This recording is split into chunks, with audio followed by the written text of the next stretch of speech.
வணக்கம் நண்பர்களே. UPSC prelims 2025 examination எழுதியிருக்கேன். சின்சியராக ப்ரிப்பேர் பண்ண முடிஞ்ச வரைக்கும் எஃபர்ட் போட்டிருக்கேன். ஆனாலும் ப்ரிலிம்ஸ் கிளியர் பண்ணுவேன்னு உறுதியாக சொல்ல முடியல. அந்தளவுக்கு கான்ஃபிடன்ஸ் இல்லை. ஒரு டைலமாவில் இருக்கேன். இந்த பொசிஷனில் இன்றைக்கி நிறைய ஸ்டூடெண்ட்ஸ் இருக்காங்க. கடந்த 24 மணி நேரத்தில் நிறைய பேர் என்னை பர்சனலாக காண்டாக்ட் பண்ணி பேசுனாங்க. அவங்களுக்கு என்ன பண்ணணும்னு அட்வைஸ் பண்ணேன். ஒரு வீடியோ மூலமாக எல்லாருக்கும் அட்வைஸ் பண்ணிட்டா யூஸ்ஃபுல்லாக இருக்கும், பெட்டராக இருக்கும்னு நினச்சேன். அதனால தான் இந்த வீடியோ. சரிங்க, நீங்கள் இந்த பொசிஷனில் இருக்கீங்கன்னா நீங்கள் என்ன பண்ணணும்? முதல்ல நீங்கள் உங்களை இன்ட்ரோஸ்பெக்ட் பண்ணணும். உங்களை நீங்களே செக் பண்ணணும். 2 ஃபேக்டர்ஸை வச்சு நீங்கள் செக் பண்ணணும். ஃபஸ்ட்டு ஃபேக்டர், 2025 எக்ஸாமினேஷனுக்கு எந்த அளவுக்கு சிலபஸை கவர் பண்ணியிருக்கீங்க, இதை செக் பண்ணணும். அரௌண்ட் 80% சிலபஸை எல்லா சப்ஜெக்ட்ஸ்லையும் ஆன் அன் ஆவரேஜ் நீங்கள் கவர் பண்ணியிருக்கணும். கவர் பண்ணுறது மட்டும் முக்கியம் இல்லை, ப்ராப்பராக படிச்சிருக்கணும். கான்செப்ட்ஸ்லாம் நல்லா லேர்ன் பண்ணியிருக்கணும். இம்பார்ட்டன்ட் ஃபேக்ட்ஸையும் நீங்கள் லேர்ன் பண்ணியிருக்கணும். இதை செக் பண்ணுங்கள்.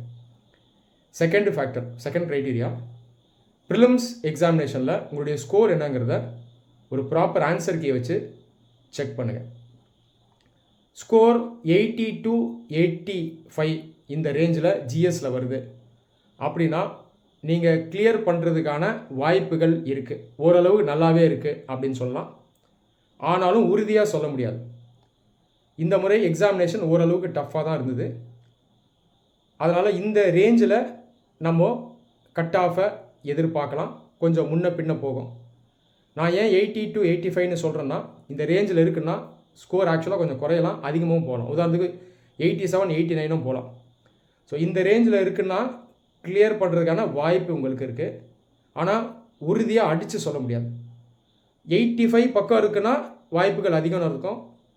80 பக்கம் இருக்குன்னா வாய்ப்புகள் இருக்குது, ரொம்ப ஸ்ட்ராங்காக இல்லை அப்படின்னு அர்த்தம். ஒருவேளை 75 கிட்ட இருக்கீங்க அப்படின்னா உங்களுக்கு வந்து வாய்ப்பு குறைவு தான். ஆனாலும் நீங்கள் ஒரு பொட்டென்ஷியல் கேண்டிடேட் அப்படின்னு நீங்கள் புரிஞ்சுக்கணும். இந்த 2 கேட்டகரியில் நீங்கள் எதில் வந்தாலும் சரி, அதாவது 80 to 85 இந்த ரேஞ்சில் வந்தாலும் சரி, அல்லது மினிமம் 75 எடுத்திருந்தாலும் சரி, நீங்கள் இன்ட்ரோஸ்பெக்ட் பண்ணுங்கள். First factor 80% syllabus coverage. Second factor, குறைஞ்சபட்சம் 75 மார்க்காவது ஜிஎஸ் பேப்பரில் வாங்கியிருக்கணும். இந்த ரெண்டுத்தையும் நீங்கள் சாட்டிஸ்ஃபை பண்ணுறீங்க அப்படின்னா நீங்கள் மெயின்ஸ் எக்ஸாமினேஷனுக்கு தொடர்ந்து படிக்கணும். தைரியமாக படிங்க. 75 தான் எடுத்திருக்கீங்கனாலும் பரவாயில்ல, மெயின்ஸ் எக்ஸாமினேஷனுக்கு ப்ரிப்பேர் பண்ணணும். ஒரு வேளை நீங்கள் கிளியர் பண்ணலனா கூட இந்த முறையே நீங்கள் மெயின்ஸ் எக்ஸாமினேஷனை ஸ்ட்ரெங்தன் பண்ணிடணும். அதுக்கான ப்ரிப்ரேஷனை பண்ணி அடுத்த முறை நீங்கள் அட்டெம்ப்ட் தரீங்கல்ல, அதற்கு உங்களுடைய செலெக்ஷனை நீங்கள் இப்பயே உறுதி பண்ணிடணும். அதாவது 2026 ப்ரிலிம்ஸை நீங்கள் கிளியர் பண்ணும்போது ஆல்மோஸ்ட் உங்களுக்கு சர்வீஸே கன்ஃபார்ம்டாக இருக்கும். அந்த அளவுக்கு உங்களை இப்பயே நீங்கள் மெயின்ஸ் எக்ஸாமினேஷனுக்கு ரெடி பண்ணிடணும்.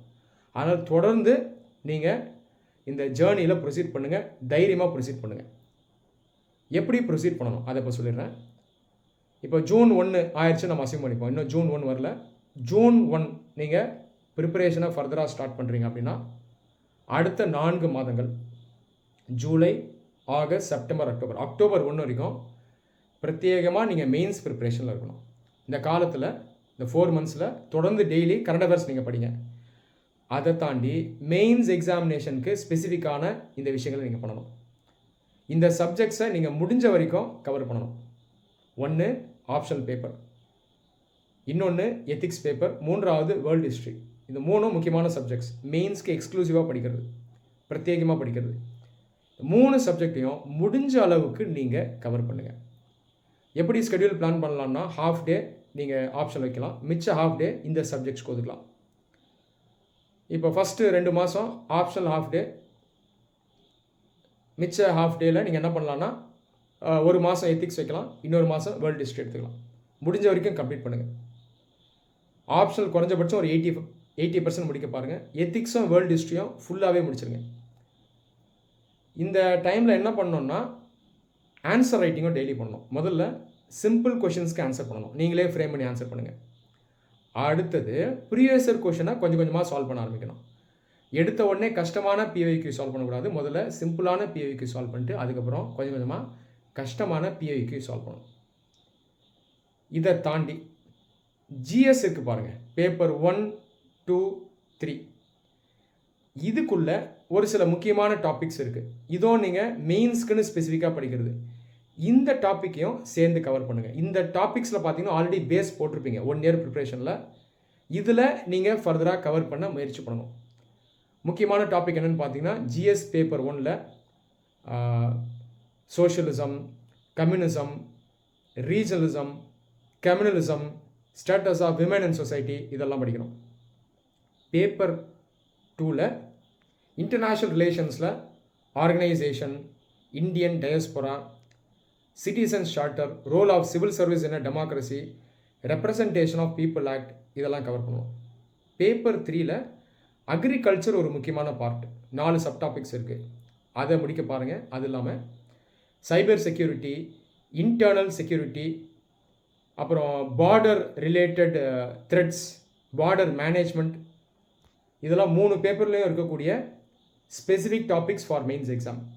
இதையும் முடிஞ்ச அளவுக்கு கவர் பண்ணுங்கள்.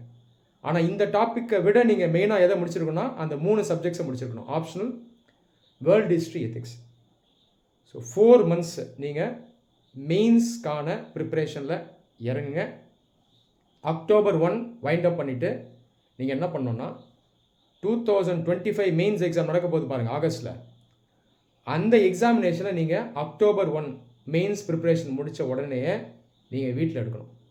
ஒரு 15 days எடுத்துங்க, பொறுமையாக அட்டன் பண்ணுங்கள். முடிஞ்ச வரைக்கும் உங்களால் எந்த அளவுக்கு பண்ண முடியுமோ பண்ணுங்கள். உங்களை நீங்கள் ஸ்ட்ரெஸ் பண்ணிக்க வேண்டாம். ஸோ இதிலே ஒரு அக்டோபர் 15 வரைக்கும் போயிடும். அதுக்கப்புறம் ஒரு 10 நாள் கூட ரெஸ்ட் எடுங்க. அப்ராக்சிமேட்டாக நவம்பர் 1ல் நீங்கள் என்ன பண்ணணுன்னா 2026 ப்ரிலிம்ஸ்க்கான ஃபுல் டைம் ப்ரிப்பரேஷனை ஆரம்பிச்சிடும். நவம்பர் 1 to அடுத்த வருஷம் மே 2026 வரைக்கும் ப்ரிலிம்ஸ் ப்ரிப்பரேஷனில் இறங்கிடணும். இந்த மாதிரி பண்ணும்போது உங்களுடைய மெயின் செலெக்ஷனை நீங்கள் முன்னாடியே என்ஷூர் பண்ணிடுறீங்க. அப்போ 2026 ப்ரிலிம்ஸில் நீங்கள் ஃபர்தராக கொஞ்சம் இம்ப்ரூவ் பண்ணிவிட்டு மிஸ்டேக்ஸ் அவாய்ட் பண்ணிவிட்டு உங்களை ஸ்ட்ரெங்தன் பண்ணிங்கன்னா ப்ரிலிம்ஸை கண்டிப்பாக கிளியர் பண்ணிவிடுவீங்க, மெயின்ஸையும் கண்டிப்பாக கிளியர் பண்ணிவிடுவீங்க, டேரெக்டாக இன்டர்வியூ போயிடுவீங்க. அப்போ உங்களுடைய செலெக்ஷனை நீங்கள் இப்போயே என்ஷூர் பண்ணிவிட்டு அடுத்த வருஷத்துக்கு போகிறீங்க. ஸோ இதை நீங்கள் பண்ணிவிடுங்க, பயப்படாதீங்க. இது வரைக்கும் நீங்கள் கொடுத்துருக்கூடிய எஃபர்ட்டு பாராட்டுக்குரியது தான். அதனால் உங்களை நீங்கள் மதிக்கணும். முதல்ல கில்ட்டி ஃபீலிங்லாம் வேணாம், உங்களை நீங்களே அப்ரிஷியேட் பண்ணுங்கள். அதுதான் உண்மை. இது வரைக்கும் நீங்கள் தாண்டி வந்ததை ஒரு வெற்றியாக பார்க்கணும். புரியுதா? இதை தோல்வியாக பார்க்கக்கூடாது. இது உண்மையிலே வெற்றி தான். இந்த வெற்றியை வச்சு மேற்கொண்டு நீங்கள் சர்வீஸை வாங்கணும். இப்படி பாருங்கள். ரைட்டுங்களா? தைரியமாக படிங்க, கான்ஃபிடண்ட்டாக படிங்க, ஹாப்பியாக படிங்க. கண்டிப்பாக அடுத்த வருடம் நீங்கள் எக்ஸாமினேஷனை கிளியர் பண்ணி ஒரு நல்ல சர்வீஸை வாங்குவீங்க. Wish you all the best. நன்றி.